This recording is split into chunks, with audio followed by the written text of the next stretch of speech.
Growing up, we're all taught basically the exact same things, right? Be nice, work hard, stay humble, play fair. But, well, here's the really strange part. The world, it isn't actually run by the nicest people. It's run by the people who understand power.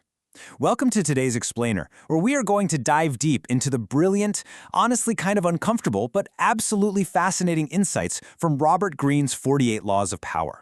We're going to strip away all those cozy illusions you've been handed about how the world works and look at the raw, hidden rules that are secretly controlling your life every single day. Now, when I say power, most people immediately picture this old world concept. We think of kings, massive empires, ancient wars, and absolute monarchs.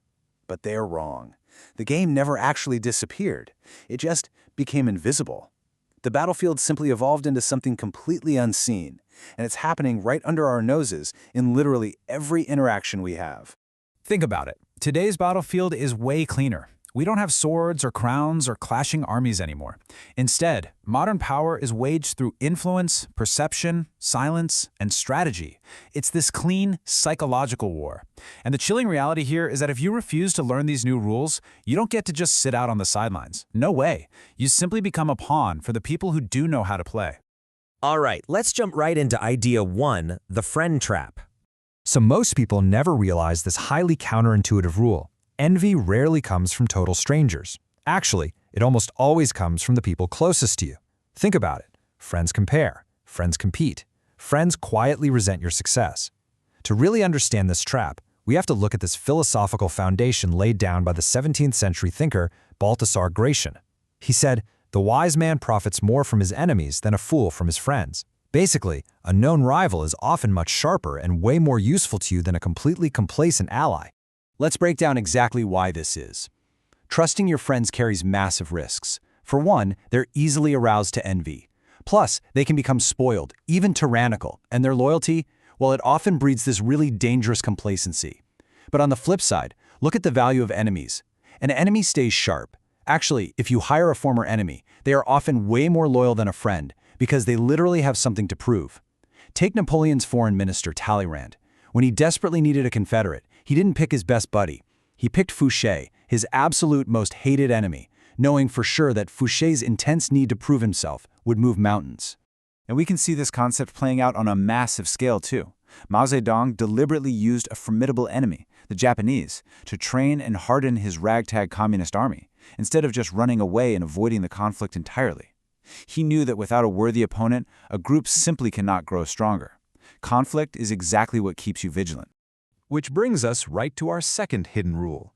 Idea 2, the power of silence. At first, silence sounds pretty simple, right? But it's really not. Most people reveal way too much. We blab about our emotions, our grand plans, our fatal weaknesses, mostly just because silence makes us super uncomfortable. Honestly, the loudest person in the room almost always holds the least control. But truly powerful people, they cultivate what's called being sphinx-like. When you offer vague, open-ended, and completely unreadable communication, suddenly even your most boring, banal statements seem deeply original. Powerful people become like water, calm, formless, impossible to predict. Because if people can't understand your intentions, they literally cannot prepare a defense against you. Let's look at the absolute master of this, King Louis XIV. Just picture his court at Versailles for a second. Ministers and courtiers would argue, sweat, and stress out for days about exactly how to present their cases to him. They would finally approach the king, spelling out all their options in agonizing detail, desperately trying to read his face. And the king? He would just sit there, listening in complete silence, giving absolutely nothing away. And then, after all their anxious, nervous talking, the king would look right at them and simply say, "I shall see." And then he would just walk away. I mean, think about the uncomfortable, terrifying power of that pregnant pause. That agonizingly brief response kept everyone beneath him completely off balance and entirely under his thumb. But hey, this isn't just a trick for 17th century French kings. Let's bring this into the modern era. The famous artist Andy Warhol actually realized that he couldn't force people to do what he wanted just by talking endlessly at them. He noted, "I learned that you actually have more power when you shut up." By just letting other people fill that awkward silence, they end up revealing all their intentions to you while you reveal absolutely zero. All right, moving right along, idea 3, the law of absence. So, in our modern world, where literally everyone is screaming for attention, we assume that being seen is everything. But actually, there is a direct, inverse relationship between presence and respect. When your circulation and presence are incredibly high, like when you're constantly available, always seen, always heard from, your actual value in the respect you command drops. You just become ordinary, predictable, even replaceable. The people with the absolute highest value know exactly when to disappear. Scarcity is what creates importance. Mystery creates attraction. A perfect historical example of this is a guy named Deioces. He was a man who settled disputes in his local village, but the second he gained enough power, he just vanished. He completely withdrew. He forced the people to taste what life was actually like without him, starving them of his presence. And what happened? Well, they literally begged him to return and made him a legendary king. He created an incredible aura of scarcity. Absence truly does speak louder than attention. This brings us to idea 4, the invisible game. Now, this isn't just abstract theory for history books. This invisible game, it's being played in your office, in your relationships, and in daily status dynamics, every single day.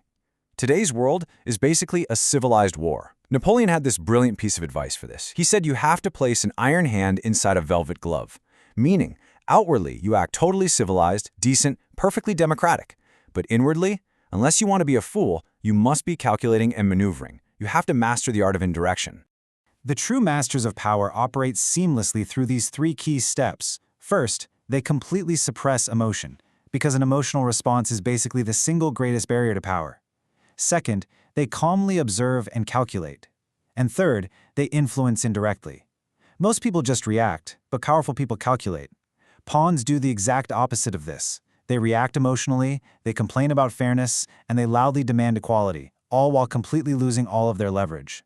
And this perfectly illustrates why power is, at its core, an amoral game. It simply does not care about your good intentions. You have to learn to judge circumstances and the real-world effects of actions, rather than getting all caught up in judging moral right or wrong. When you sit opposite an opponent, you just observe the rules of the game, take absolutely nothing personally, and focus entirely on the strategy. Now we finally arrive at idea 5, the dangerous truth. This is the uncomfortable reality that brings this entire explainer together. Refusing the game is still a move inside the game. Seriously, some people try to opt out, you know?